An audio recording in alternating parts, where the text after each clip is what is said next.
Jeez, life of a hustler. Yo, every day I'm on the hustle like that's all I know.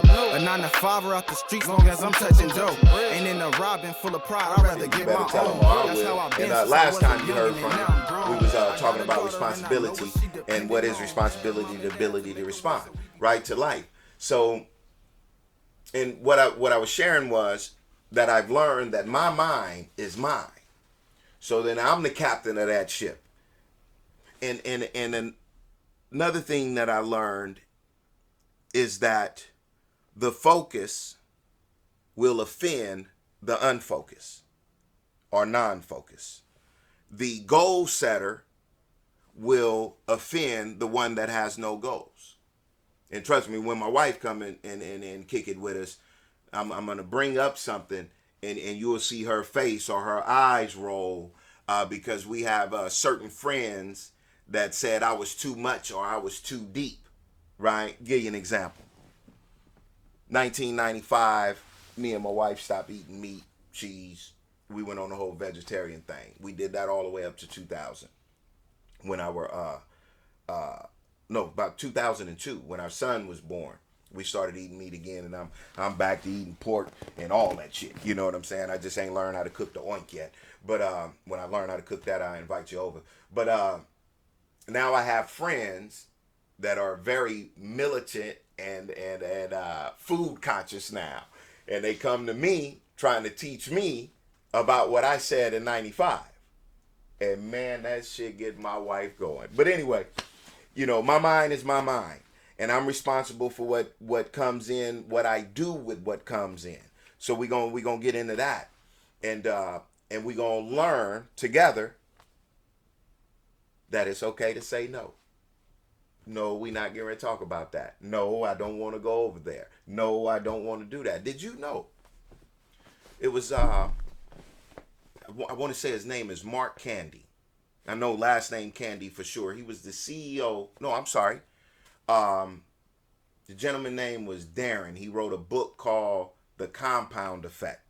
And in this book, he described the compound effect of if you're exercising at this rate for these many days, at some point it's going to compound. And then you'll see the benefits of it down the road as it magnetizes, catch on, and then you go on and it's just part of your routine.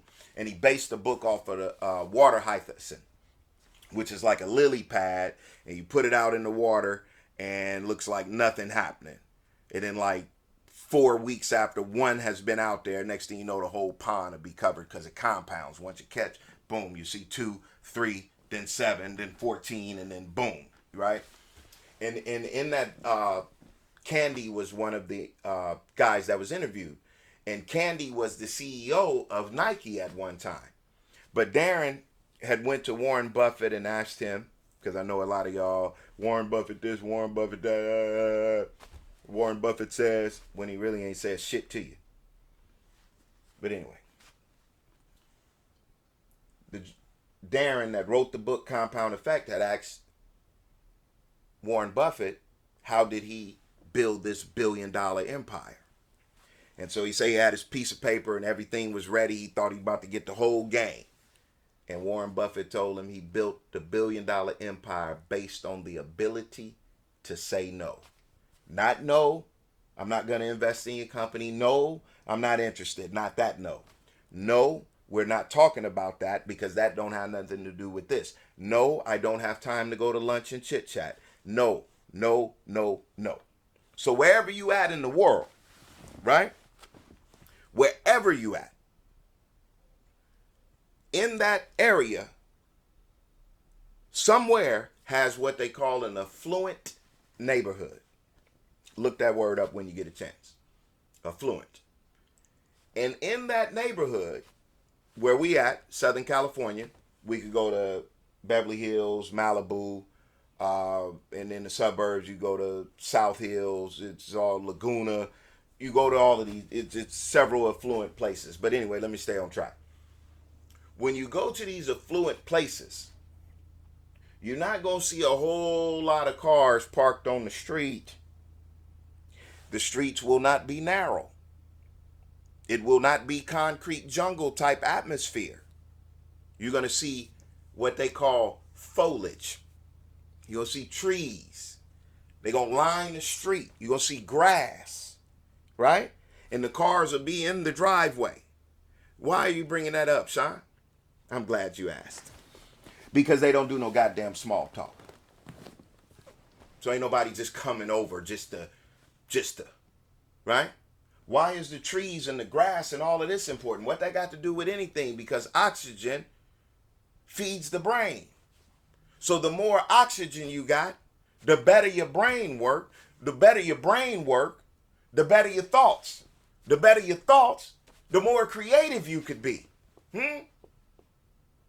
Wonder why they call it the concrete jungle. And look at the thought process that affects at least 85% of us in what we call the ghetto or the hood. Huh? Shit, man, you better tell them or I will. We gonna get to it around here, baby. You know, that's the type of stuff we gonna be going over, man. And then we gonna get it down the topics. We gonna get it down. We gonna have guests. We could get 4 guests. So if you want to come on down, reach out to us, you know, and we'll give you all that information in a while. But we gonna get to it, man. It's gonna be real good. I am looking forward. I don't know if you can tell, but I'm excited to the motherfucker, man. I've been waiting on this. Cause see, I had some uncles. I might even fly their ass out here for. They twins, 7 years older than me. They used to pay me to be quiet. Say I talk too much. And they got that 85% thought process, right? But I didn't know. And remember, 14 years sober, right? So when I got reprogrammed, now I'm looking at everything from a spiritual aspect. And I realized that they didn't understand my gift was the ability to speak. I'm not an athlete. I'm probably the only black man you ever gonna meet that don't play baseball, football, or basketball. I know how to snowboard. I know how to surf. Okay? I know how to hunt. I know how to ride a horse. I know how to do all that type shit. Right? So anyway, as I began to reprogram myself, I realized that this is a gift. And that's why you can see my excitement, because my brother believed in me and put this together so that I could come here and do this for you. So we're not going to play around. We're not going to be wasting nobody's time. We're going to get to it. And like I say, sometimes it's going to be funny. Sometimes it's going to be serious. But one thing I can guarantee you is that you're going to be grateful you tuned in. And you're going to tell your people about this right here. Huh? It was some old gangster movie where dude got beat up and he said, you tell him what you saw here. So I'm going to beat your ass at times through the thought process, man. I'm going to whoop you. You're going to be mad at your mama because of the shit she taught you. And when I lay the truth on what you, because I was taught the same thing. What I learned is 50% of what my parents taught me was real and true. And the other 50% was bullshit. And it's my job, my responsibility to unlearn the bullshit and learn the new. Like,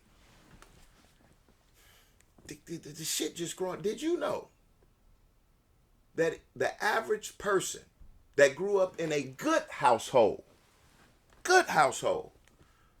was told no 180,000 times before they was 18 years old?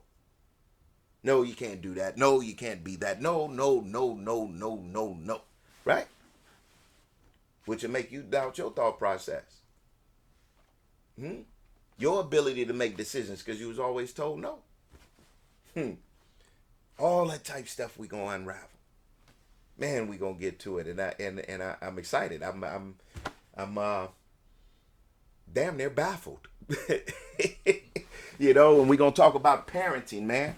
We gonna even talk about soft skills, because when we got here in our little powwow before we got started, and I'm pretty sure you'll agree with me right now, these kids of today, boy, it wasn't like that when we came up and all this, that, and the other. And we gonna end a whole bunch of, even though I'm not an athlete, we gonna end all of this shit about the great and the classics, right? And let me clear something up real quick while I'm on one. We gonna get real clear on some hip hop and MCing and creativity when it comes to making music and stuff, and what you doing with one of these, okay? Because some of y'all are just, ugh. Whew. Let me stay on track. Because, boy, let me know this if a man gonna edit it for me. Let me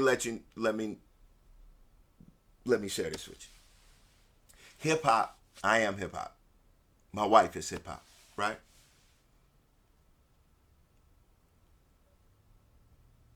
I don't want to get over. I don't want to deal with it. I don't want no motherfucking understanding about it. Because hip hop helped me. Hip hop has me living, right?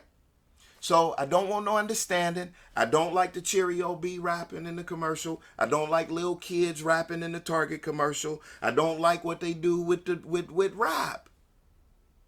Because the rap confuses the world as if it was hip hop. Have you ever noticed that when an artist gets in trouble, he or she is a hip hop artist, but when they doing good, they're a rap artist?